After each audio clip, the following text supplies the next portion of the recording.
So many assassination contracts to complete. So little time. Got our next orders to go kill this. I remember this guy. He's a Khajiit pugilist.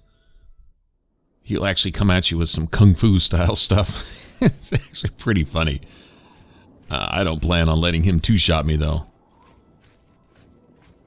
Khajiit have claws. They will get on your ass hand to hand. Yes, they will.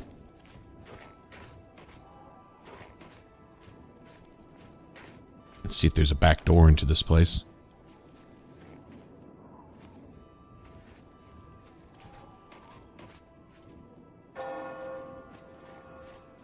Once again, we're back in Bruma. Everything in Oblivion just seems to point to Bruma. I love the houses here. The style. This is supposed to be, I think, a cross between... Oh, man. I swear I read this somewhere. Like Nord and Dark Elf. Kind of a mix. Nord and something.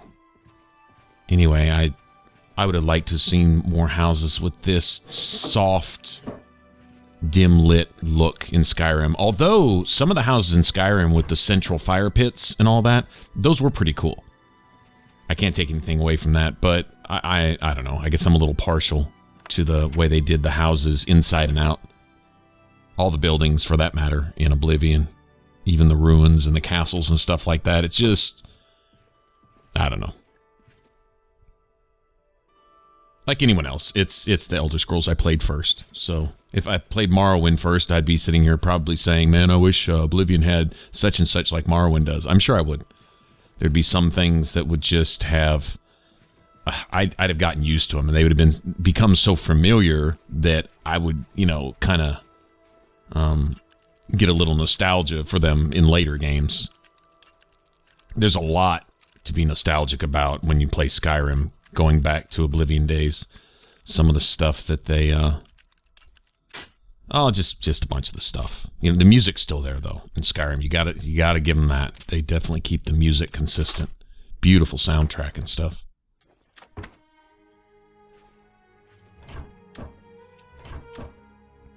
Kind of wondering which way they're going to go with the next Elder Scrolls. I'm sure it depends on where it's at, obviously.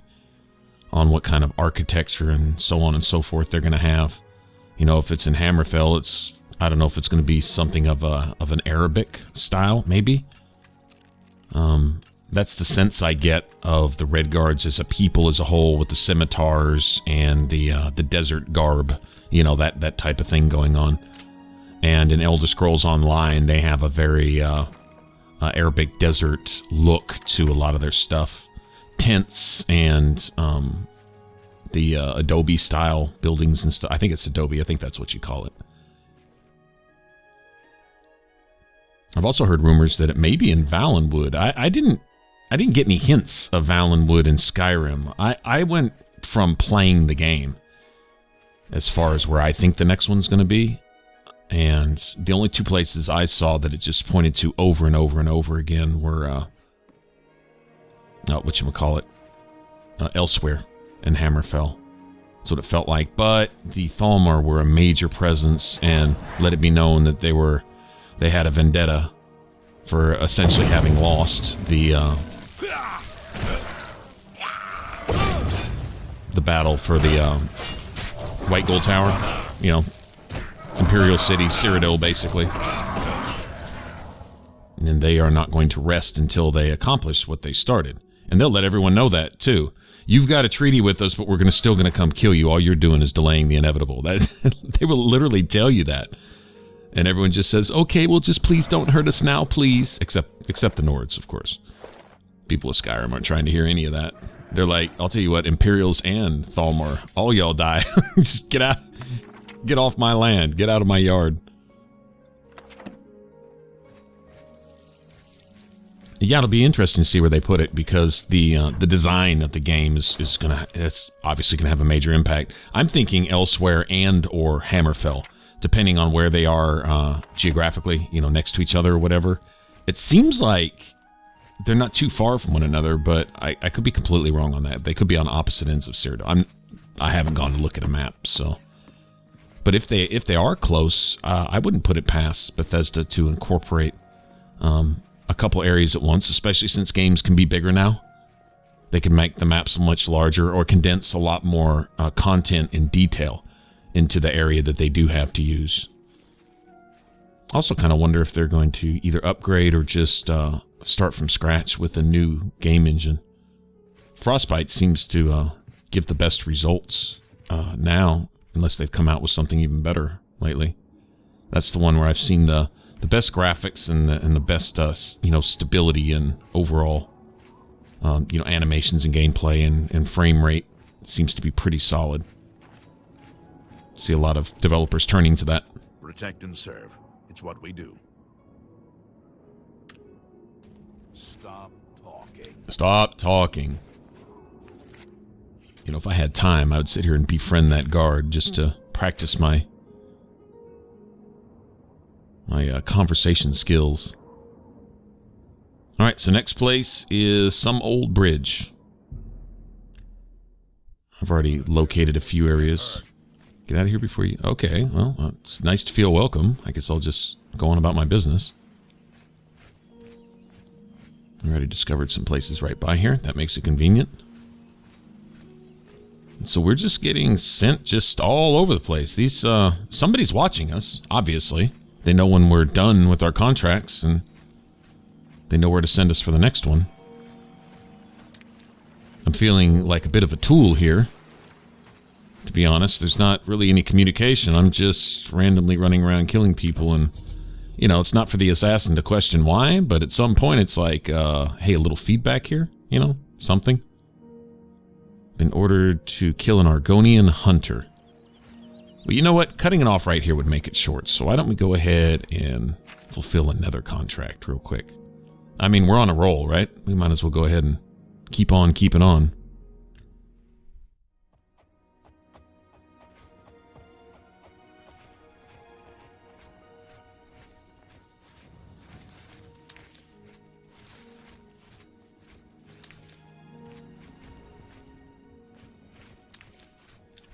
As opposed to the beginning of game, where I was, it was a real eye-opener too. I was getting destroyed by rats.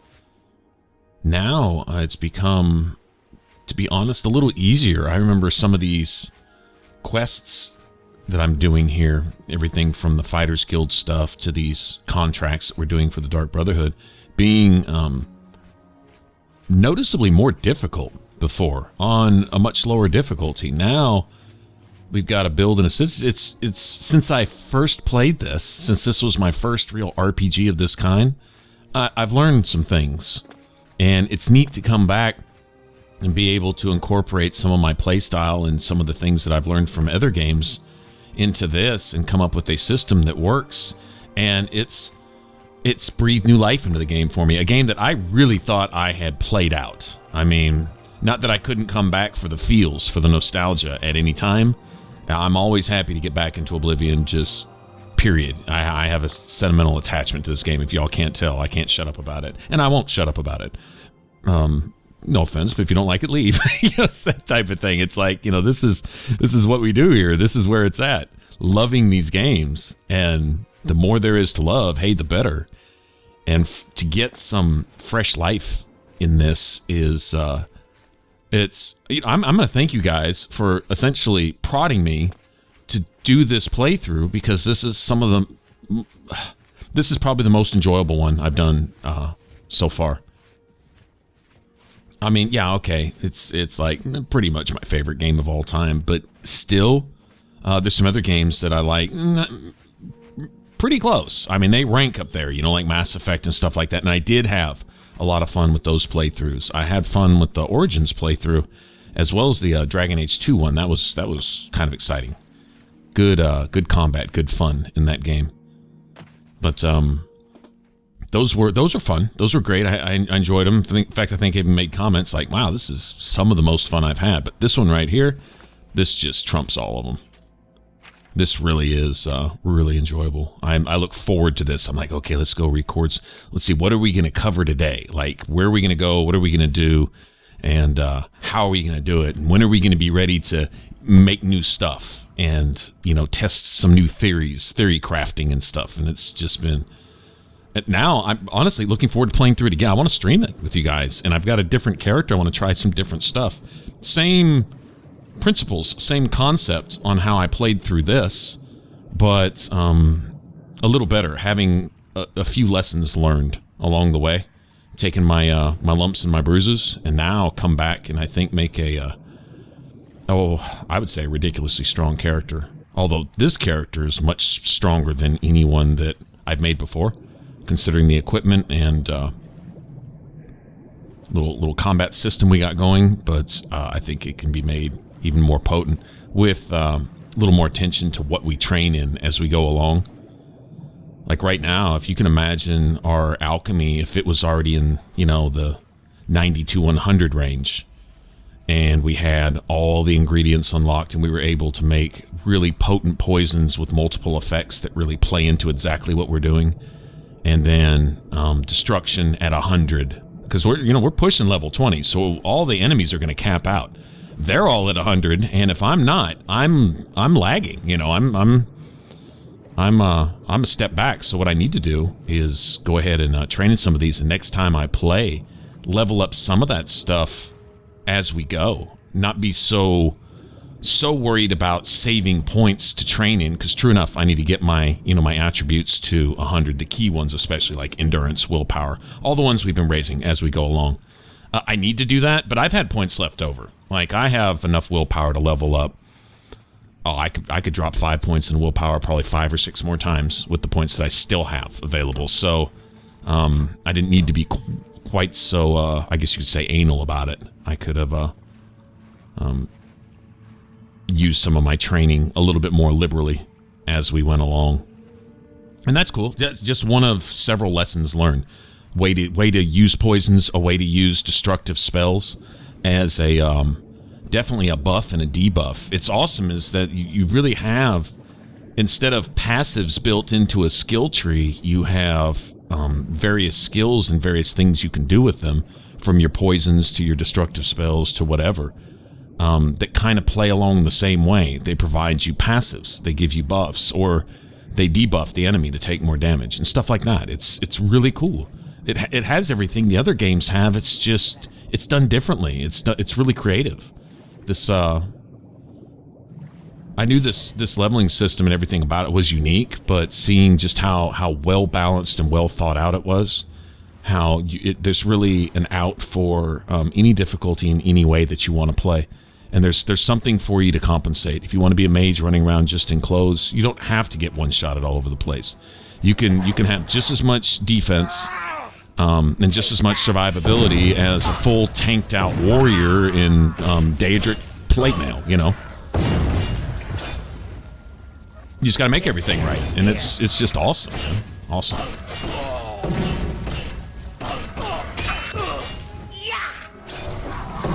And it's Argonia's not trying to hear it. She had some serious skills. Oh no, now my freaking Atronach is pissed off at me. Here, take that. Alright, look, dude. Chill out. He knows I didn't mean to hit him, too, but no, he just wants to be pissy about it, I guess. I was looking at these bracers. I was wondering, can you upgrade these like, kind of like the pugilist gloves? Or do they just count as, just an alternative to gauntlets? I was kind of wondering. I mean, I can go find out. I was just thinking, if you were going to play hand-to-hand, you got the, what are they, the Hands of Kwung Lao or whatever. You can find them at the very beginning of the game, over there by the arena. They're in a very hard chest. We got them, and I just wound up selling them. I wasn't going to use them. But I was thinking to myself, what if I wanted to custom enchant my own? Like one that does some kind of elemental damage and do them like my sword. I'm guessing probably not, because your hit rate is so much higher with those. But, I mean, you can enchant a dagger. A dagger isn't that much slower than, hand-to-hand, unarmed. Not really. So, I don't know. I've never looked into that because I've never played a primarily hand-to-hand character. About the closest I really get to boxing anything is going down to the riverside to go a few rounds with mud crabs to train in strength. That's pretty much all the hand-to-hand I've really done. But to be viable, if you couldn't enchant your primary attack weapon, which would be your fists, right? If you couldn't enchant those specifically and gear them a particular way, there'd have to be some other... You can't... Obviously, if you can't enchant them, you can't poison them either. I can't punch anybody with poison. You could use a bow and then just switch out between a bow and not having a bow, or a dagger, type of thing, to apply poison, and then... But that wouldn't just be pure hand-to-hand. Although, who plays really pure anything in this game? You use a sword most of the time, but it's not like you never use a bow. Well, I mean, unless you're specifically playing that way. Most players, I think, use a combination of everything. Some spells, a bow, maybe a dagger, and a sword and a shield, and maybe a two-handed weapon sometime, this type of thing. So...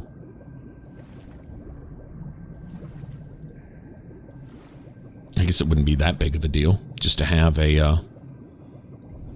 some kind of melee weapon where you could apply poison over time and then get back to punching somebody's face in, if that's your thing. I don't know. It'd be interesting. Don't know that I have time to sit here and experiment with several builds type of thing, but it'd be kind of cool to figure out a way to make it work.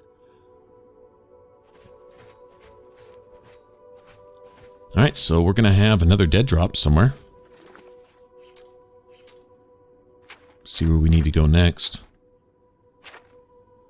Looks like it's sending us to... Okay, Fort Redmond. Alright, that sounds familiar.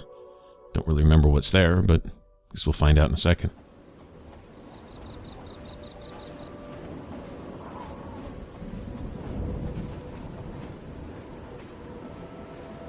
You know what, I'll tell you what, since we're going to be at a fort already anyway, let's explore it. We haven't just explored a place just to do it in a while.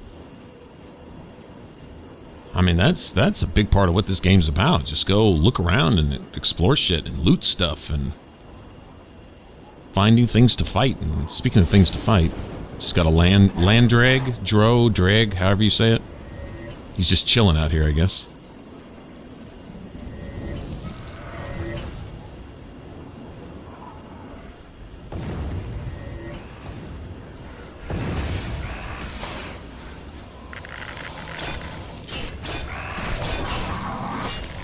He's flashing.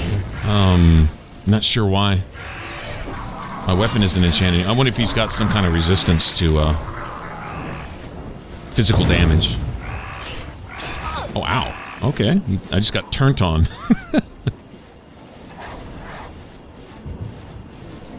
Want some trouble? Mess with my Atrodac then. He's just gonna hit you from behind. Ow.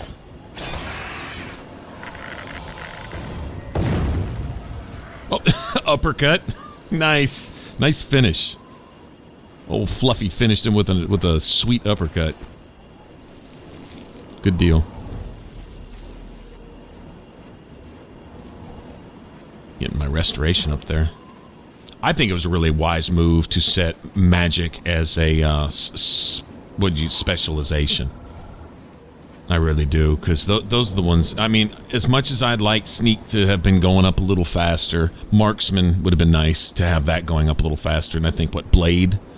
I think Blade falls under that, and I pretty much decided that Claymores are pretty cool. I'm kind of down with those, but being able to get restoration, some of the other key things that are really coming into play, all the time. Be time to make a new healing spell.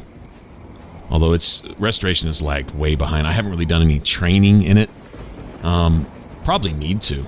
Just make a cheap restoration style spell. And go ahead and just sit off in a corner and practice it for a while. That type of thing. So I'm thinking somewhere between now and the next... well, it'd be nice by now to have had Restoration, Destruction. Conjuration is at 100, but... see, Conjuration, Primary Weapon Skill, and Armor Skill if it applies. On my next character, I don't think it's going to. I think we're going to go with Clothing. I still want to go with the two-handed. I've enjoyed this, but I'd like to try Clothing. Running around with a mage and just a dagger is cool, but a mage with a big two-handed claymore is even cooler. You know? I say mage because I'd be running around in clothing, so it definitely allows you to make the most out of your magic. But I say that. I won't be any more a mage than I am now. It'd really just be seeing how the game plays out, not going with really any kind of armor. Probably make heavy and light armor both major skills. That allows something else to put in our major skill slot. If you're not going to be wearing either one, then you could equip a couple pieces of either one to do a little training real quick if you need to. Go find a rat and let him jump on you a few times. You know, that type of thing. I think it might work out even better. And speed is going to be a huge difference too. No encumbrance, no clothing weight, and a lot of extra speed early on, where I probably won't need to even put any points into speed really for a while. Running around without armor it's a noticeable difference. You can zip around. Anyway, I'm just sitting here thinking out loud about, I wonder what we're going to do with our next character. Like I said, I'm already excited about that, and that's cool because this is a game I played a lot. Couldn't tell you how many hours. Never kept track of it. If I was playing on PC, it'd probably be, you know, recorded somewhere. But I just know it's a whole lot. In fact, this is the only game I played for the longest. This was therapy for me for a while. It really was. It's a really, really bad time, and I can name the games I played during. It was just a long period of time where things were just not well, or I wasn't well anyway. And I would say this one, Mass Effect. I guess I could throw Dragon Age Origins in there. And Fallout 3, those all in that time period were, that's the only way I can put it, just therapy. It was amazing to be able to get lost in this world, and it was happy, it was joyful, it was awesome. You know, this is everything a game was supposed to be, and it definitely was that for me. So, on top of everything else, just another reason to have something of a sentiment. Oh, I missed a chest. Oh well. Another sentimental attachment to the game, you know. Nothing like that one game that either got you through a hard time or that you can associate with a really, really good time maybe that you were having. You know, life has its ups and downs. It's not all down. There wouldn't be any downs if there weren't any ups to compare them to, right? So, anyway. Hell of a place to get my next contract. Go kill Vani, a dart who spends his time oh yeah, you gotta chase. Basically, just go meet him somewhere. I think he has a house here, and that's the best place to find him. You just go to his house and just wait for him. But we'll do that later. Right now, I want to explore this place, but I need to go sell my junk. So that's what I'm gonna do. I'm gonna go drop off all this gear that we've been looting, and see if I can get some stuff, maybe even a couple grand soul gems, turn them into black soul gems, because I'm sure there's going to be some bandits or something off in here. I'm thinking maybe necromancers even, or something. You know, I mean, all the skulls on the stakes, that does hint at somebody being in here. Anyway, or goblins. I guess it could be goblins. Well, thanks for watching. If you want to subscribe, click that button up top. If you want to catch the rest of this playthrough, you can click that image in the middle. It should send you straight to the playlist. I'll also leave a little note on the side for those of you that are on cell phones. If you want to go back to this, maybe you're watching the phone while you're sitting in the doctor's office or waiting on the principal at school or whatever. So here you go. I'm glad to help keep you entertained during those times. All right, y'all take care, and I'll see you on the next one. Thanks for hanging out. Bye-bye.